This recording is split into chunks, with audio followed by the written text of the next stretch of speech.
Everybody, thank you for being with us. We have breaking news just into the newsroom right now. We have learned that King Charles III has stripped his brother, Andrew Mountbatten-Windsor, of more titles. Officially, he's been stripped of the title of the Order of the Garter. He's had that since 2006. That's a relatively big title over there. He's also lost the Royal Victorian Order of Honor. He's had that since 2011. That's breaking right now. I wanted to let you know about that. This is, of course, all in connection to his relation to Jeffrey Epstein.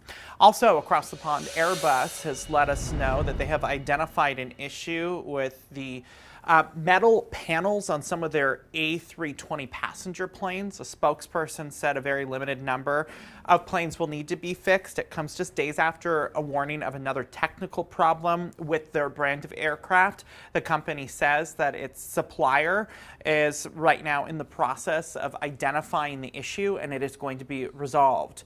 Recently, about 6,000 A320 planes required a software update, which is now mostly complete. That has affected a couple of American aircraft carriers. American Airlines was one of them. It was linked to issues involving solar flares and could ultimately have pilots lose some control when landing.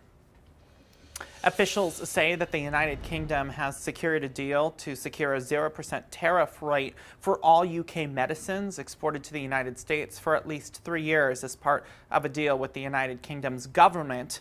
It will invest around 25% more in new and efficient treatments as well. In addition, the United Kingdom drug makers will commit to invest more into the United States to create more jobs. The White House says that the deal will help drive investment and innovation for both countries.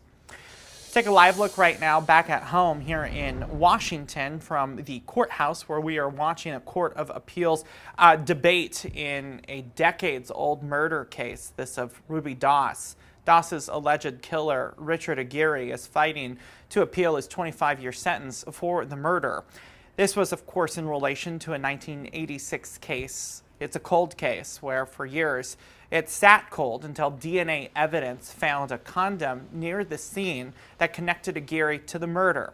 Now the defense is fighting for the mishandling of evidence, including the misplacement of the condom, never giving Aguirre's legal team a fair shot, they say, at fighting the case. We spoke to Aguirre's older sister and defense investigator following the hearing to see how they're feeling.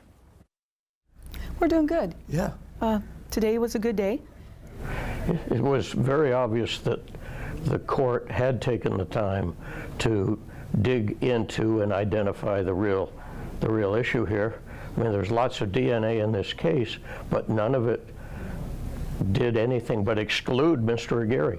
All the DNA at the crime scene on the victim, all excluded Mr. Aguirre, except for this one little trace amount found in a paper bag that once held the missing condom.